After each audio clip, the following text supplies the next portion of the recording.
صحابہ کرام یا تبا تابعین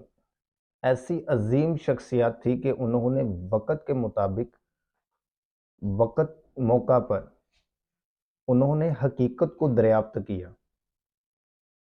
جو امت مسلمہ کے لیے ایک پیغام بن گیا، جو کہ اسوہ حسنہ عمل پر مبنا تھا، کہ جو کہ امت مسلمہ کے لیے ایک صراط مستقیم بن گیا۔ اس طرح کہ جامع ترمذی کی حدیث پاک ہے کہ رسول اللہ صلی اللہ علیہ وآلہ وسلم نے فرمایا کہ ان قریب ایک فتنہ برپا ہوگا۔ اب اس حدیث کے راوی مولا علی بذات خود ہے، کرم اللہ وجہ الکریم۔ اب اس موضوع پر دیکھیں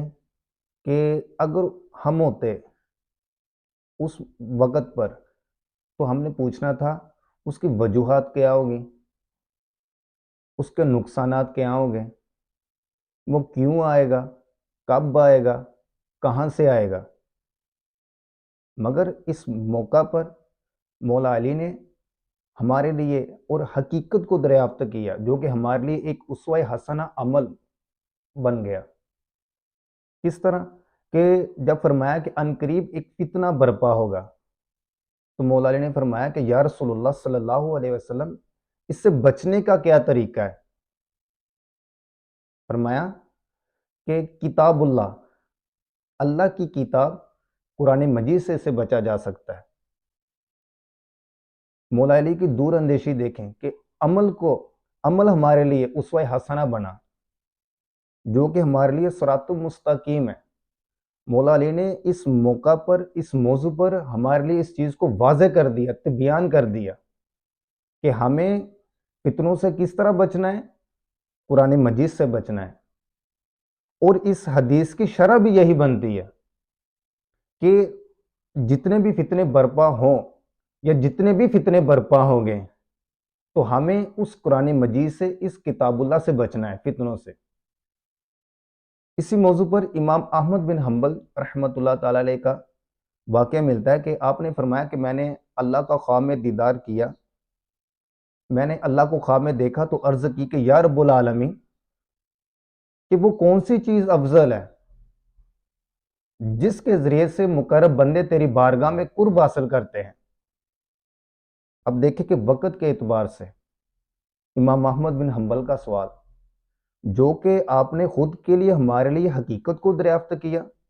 جو ہمارے لیے ایک اسوہ حسنہ عمل، ایک پیغام بن گیا، جو ہمارے لیے واضح ہوا کہ وہ کون سی چیز ہے، وہ کون سی افضل چیز ہے کہ جس کے ذریعے سے مقرب بندے تیری بارگاہ میں قرب حاصل کرتے ہیں۔ تو اللہ رب العالمین نے فرمایا کہ اے احمد،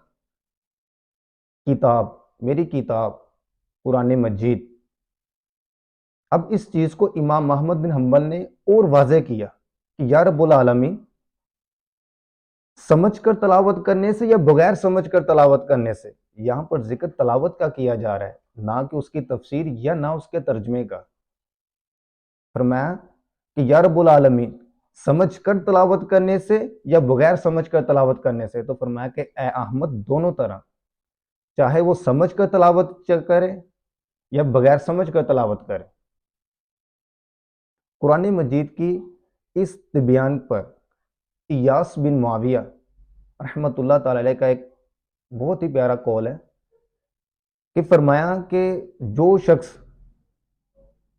قرآن مجید پڑھتا ہے مگر اس کی تفسیر نہیں جانتا، اس کی مثال اس قوم کی طرح ہے کہ جس کے پاس بادشاہ کا خط آیا